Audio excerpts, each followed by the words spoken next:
Bonjour, aujourd'hui je suis avec Richard Kerr, qui est donc maître tantrika. Et là en fait on fait une semaine de stage tantra, animé par lui. Et j'en ai profité pour lui faire une petite interview.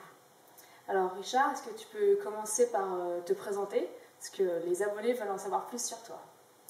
Bon, je m'appelle Richard Kerr et j'ai 54 ans et je suis chorégraphe dans la vie civile.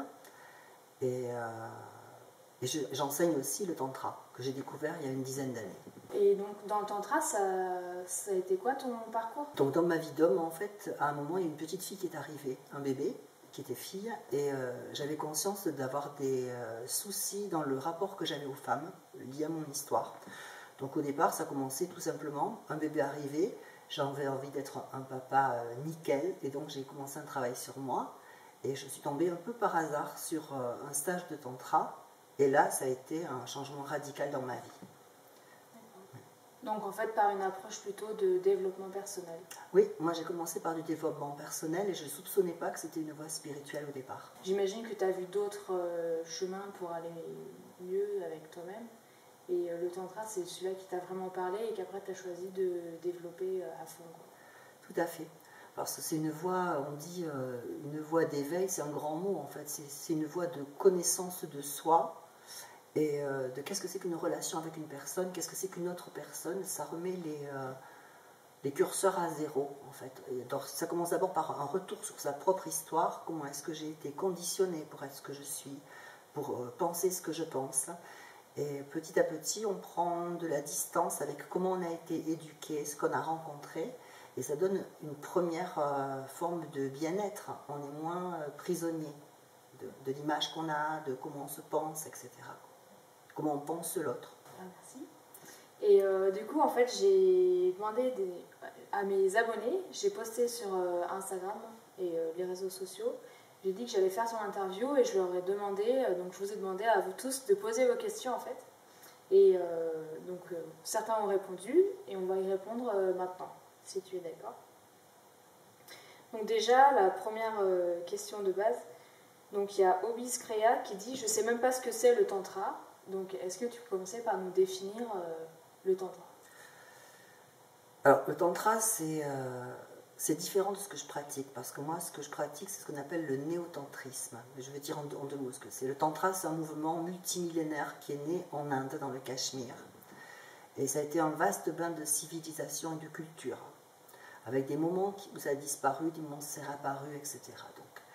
Et c'est vraiment un mouvement spirituel, lié à cette zone géographique particulière. Et puis dans les années 70-80, des personnes occidentales, comme par exemple Margot Anand, qui a créé une école qui s'appelle Skydancing Tantra, a essayé d'extraire des principes de cette façon de penser le monde qu'est le tantrisme et de le croiser avec des données contemporaines, notamment la sexologie qui commençait à apparaître à ce moment-là, la psychologie, l'approche occidentale finalement de l'être humain.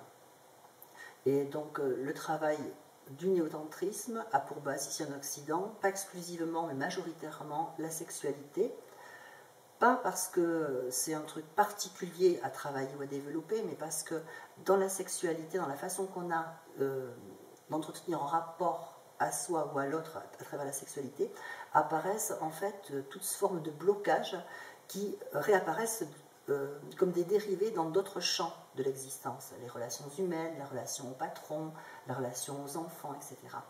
Et dans la sexualité, c'est évident, on ne peut pas faire semblant de ne pas voir. Donc des choses nous apparaissent, et travaillant sur cette chose à la base, qui est la sexualité, en fait, rhizome dans tous les aspects de la vie, des bien-être, des prises de conscience, etc. Voilà. Mais du coup, si tu dis que Margot, elle a fusionné un peu avec la sexologie et la psychologie, enfin, si par exemple elle a fusionné avec la sexologie, ça veut dire que peut-être que chez nous en Occident, il y a plus cette notion-là de sexologie qu'il y a là-bas en Orient. Je crois qu'on ne pense pas le monde de la même manière, avec les mêmes mots. Et c'est vrai aussi qu'une des grandes névroses de l'Occident, c'est le rapport au sexe. alors c'est pas spécifique à l'Occident, je crois que tous les peuples ont un rapport difficile hein, avec ça, mais particulièrement en Occident, et ça nous bloque beaucoup dans notre développement spirituel en fait. Ce qui bloque en bas, bloque en haut. Donc elle a senti la nécessité pour qu'on puisse faire un travail spirituel et, je ne sais pas si ça veut dire quelque chose, mais s'élever, se simplifier, se purifier, je ne sais pas si je dis des bêtises, hein, mais en tout cas qu'il fallait commencer par aller voir dans la cave. On ne bâtit pas une maison avec des fondations pourries ou de l'eau dans la cave. Donc voilà, donc c'est d'abord assainir les fondations et après qu'est-ce qu'on peut construire à partir de là. Voilà, donc on avait Woman Lurs qui disait pourquoi le tantra n'est-il vécu que du seul point de vue sexuel la plupart du temps en Occident. Donc, on vient plus ou moins d'y répondre. Et après, comment concrètement et de manière pas pratique vivre le tantra? Ben, concrètement, c'est déjà aller faire un stage d'initiation, pas dans le sens spirituel, hein, c'est juste de commencer les premières bases. Hein, un stage pour des débutants pour voir si déjà quelque chose résonne à l'intérieur de soi. C'est engageant, mais aussi c'est une source de bienfait incroyable et immédiat. C'est-à-dire que le bienfait qu'on ressent, c'est pas dans 10 ans ou dans 20 ans, c'est pas un système curatif par la parole qu'on peut connaître, analyse, etc., psychanalyse. Donc c'est déjà aller faire un stage, voir si ça nous parle comme type d'approche et voir de suite les bénéfices. Si on voit qu'il y a des bénéfices, alors on peut s'engager dans un cycle de stage pour balayer un petit peu maison par maison tout ce qu'il y a à voir. C'est beaucoup, il y a beaucoup de choses à voir. Hein. Mais d'avoir les bénéfices du premier stage, en fait, va donner l'élan et le courage d'y aller et de foncer. D'accord. Du coup, en fait, c'est vraiment quelque chose qui se passe un peu entre guillemets d'un maître à des élèves, en tout cas à des participants au stage. On ne peut pas commencer tout seul juste en lisant des livres. Non, même c'est l'inverse. Je crois que les moins on en sait, mieux c'est.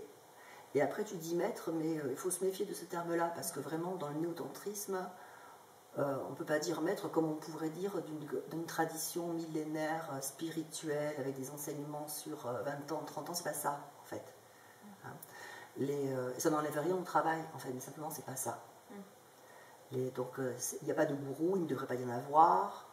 Il n'y a pas de leçons à donner, de choses à faire comprendre aux gens. Le tantra, c'est vraiment l'expérience. Et c'est pour ça qu'il faut essayer de lire. Ça renseigne vaguement, mais on se fait souvent des fausses idées à partir de ce qu'on lit. Notamment sur le fait que le tantra, c'est du sexe. Ouais. Le tantra, ça s'applique à tout, en fait, dont le sexe.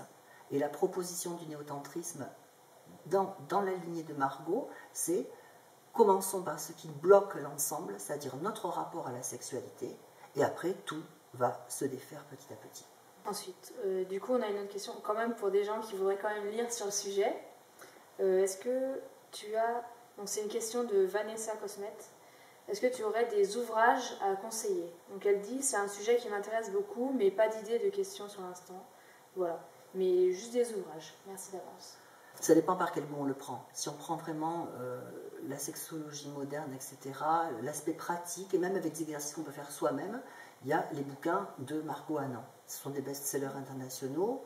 C'est une porte d'entrée pour des pratiques, et effectivement, si on n'a pas les moyens de rentrer tout de suite pour faire un stage, ou le temps, ou pourquoi pas. Et ça donne des grands principes, en tout cas des grandes directions. Après, il y a des auteurs où c'est plus ardu pour rentrer dedans, mais on peut dire par exemple Éric Barré, d'ailleurs où les gens qui pensent que le tantra c'est le sexe, ils seront fort surpris, mais là on rentre vraiment dans la philosophie qui sous-tend le tantrisme. Voilà, mais moi je déconseille vraiment de lire.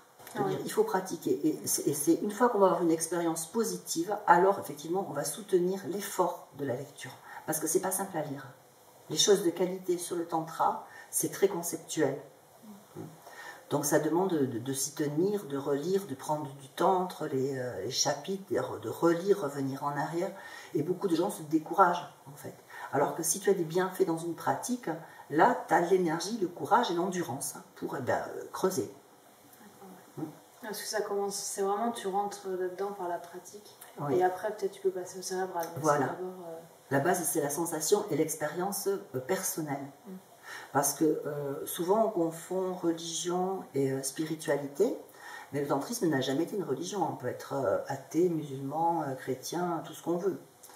La différence entre religion et spiritualité, c'est que dans la religion, il y a un dogme, quelque chose à comprendre, une voie à suivre. Dans le tantra, il n'y a pas ça. La voie, elle ne vient pas de l'extérieur. On ne nous dit pas, tel prophète a dit ça, il faut le suivre. Non, on a une expérience qui se présente à nous, qu'est-ce qu'on ressent et qu'est-ce qu'on en fait. Et donc la spiritualité, c'est basé sur le sensible. Et toi, qu'est-ce que tu en fais? Et du coup, c'est des expériences que tu vis pendant le stage ou les expériences de la vie en général? Alors quand on commence, en fait, c'est des expériences dans le stage. Mais très vite, on se rend compte que si on adopte une certaine façon de regarder, qu'on acquiert dans les stages, en fait, tu vis dans le tantra. Il n'y a pas le stage et puis la vie. C'est tous tes prétextes à modifier la vision que tu as du monde. Parce que le monde réel, en fait, on ne peut pas le modifier. L'autre, on ne peut pas le modifier. Voilà. Ce qu'on peut modifier, c'est sa façon de regarder l'autre, regarder le monde, et pour le voir de manière plus confortable, parce que l'objectif, c'est quand même le bien-être, le mieux-être. Peut-être pas le bien-être, ça serait trop bien, mais au moins le mieux-être, plus de confort.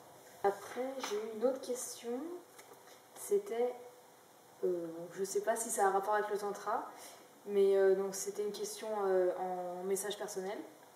L'orgasme des seins est-il possible avec le tantrisme? Donc c'est une question qui vient d'un garçon. Il dit qu'il a lu ça quelque part et que du coup il veut en savoir plus. Bon, déjà ça existe, hein. Il y a des gens qui témoignent, ils ont des orgasmes avec les seins. Bon, ben, c'est super, super pour eux. Les seins avec les tétons? Oui, bien sûr. Oui, bien sûr. Et après, est-ce qu'avec le tantra on peut avoir? Ben, on peut l'avoir sans, on peut l'avoir avec. Après, il n'y a pas des méthodes tantriques pour avoir des orgasmes avec les tétons plutôt qu'autre chose. On peut avoir des orgasmes avec toutes les parties du corps, en fait. Ça, le tantrisme peut t'emmener à le reconnaître et à trouver en toi. Mais les seins plutôt qu'autre chose, il y a des femmes ou des hommes qui ont des orgasmes avec la peau des poignets, le pli derrière l'oreille, avec certains maudits. Tu vois, donc pourquoi les gens ont des orgasmes? En fait, c'est très lié à eux, leur histoire.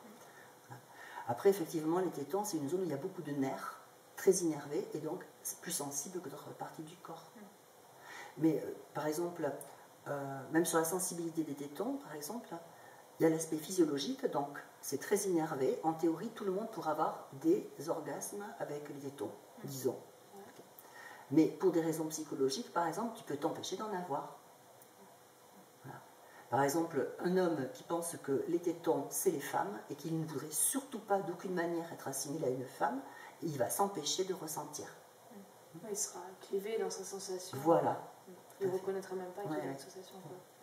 Donc, si ça libérait un potentiel orgasme des tétons, c'est possible le tantrisme, mais ce n'est pas directement, ça serait par voie de conséquence. C'est parce qu'un travail intérieur a été fait sur la déconstruction de comment on se pense, et alors, ben oui, tout peut arriver.